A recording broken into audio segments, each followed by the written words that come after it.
পরি ভাবি ভাবে একটা কমেন্ট করছেন, 2-3 দিন যাবৎ কমেন্টটা করছেন, আমি খুঁজে পারতেছিলাম না বিধায় আমি বলছিলাম যে রিপ্লাই দিতে পারতেছিলাম না।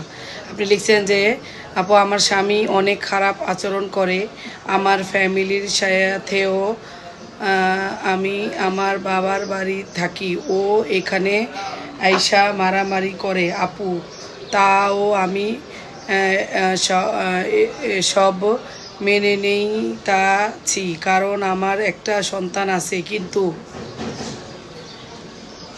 আছে কিন্তু কাবিন নাই, তাই ওর ফ্যামিলি সহ আমাকে ইগনোর করে 3 বছর ধরে বাবার বাড়িতে আছি। আর আমার স্বামী বলে আমি যেন তাকে ডিভোর্স দিয়ে দেই।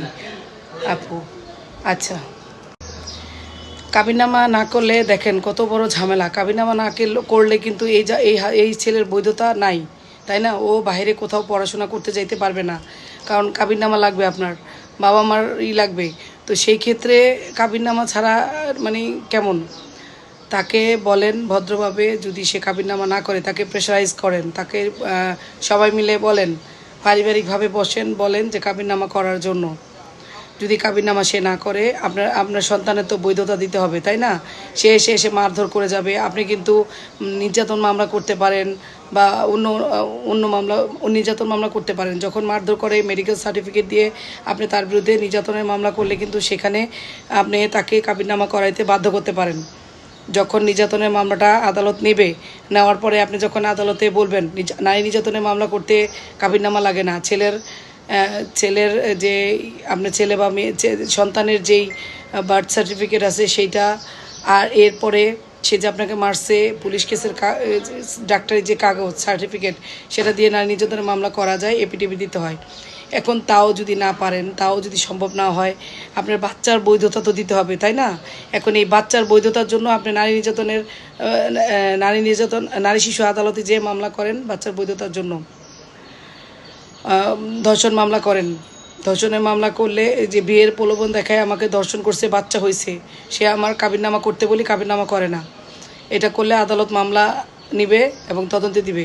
তদন্তে প্রমাণ হয়ে আসবে এটা আপনার বাচ্চা, বা তার সাথে আপনি বিয়ে শাদী করছেন, সমস্ত কাগজপত্র তদন্তে দিলে, তদন্ত অফিসারকে দেখাইলে এটা রিপোর্ট দিবে। সে তারপরও যদি ভয় না পায়, আদালত তার বিরুদ্ধে ওয়ারেন্ট দিবে, তাকে ধরে নিয়ে আসবে। এই মামলা কিন্তু কঠিন মামলা। আপনাকে অল্প কাবিন কেন, তখন আদালত বেশি কাবিননামা দিয়ে কাবিন করাবে এবং এই ছেলের বৈধতা দেওয়া হবে। আপনি বৈশা থাকলে তো আপনার ছেলেটার ভবিষ্যৎ নষ্ট করতেছেন। মানে ছেলে নামে বারবার মুখ দিয়ে ছেলে এসে পড়তেছে, আপনার সন্তানের ভবিষ্যৎ আপনি নষ্ট করতেছেন। বৈশা থেকে লাভ নাই। আপনি হয় তার বিরুদ্ধে যৌতুকের মামলা দেন, আর নয় নারী নির্যাতনের মামলা দেন, অথবা নারী নির্যাতনের মামলা দেন। হয় আপনি 11 গ ধারা দিবেন, আর নয় যদি মারধর করে 11 গ আসবে, আর যদি মারধর না করে তাহলে আপনি ধর্ষণের মামলা দেন। এই নারী শিশু আদালতেই করতে হবে। যাই হোক, আপনি বসে থাকলে বাচ্চার বৈধতা আসবে না। বাচ্চার বৈধতার জন্য এখন আপনাকে লড়াই করতে হবে।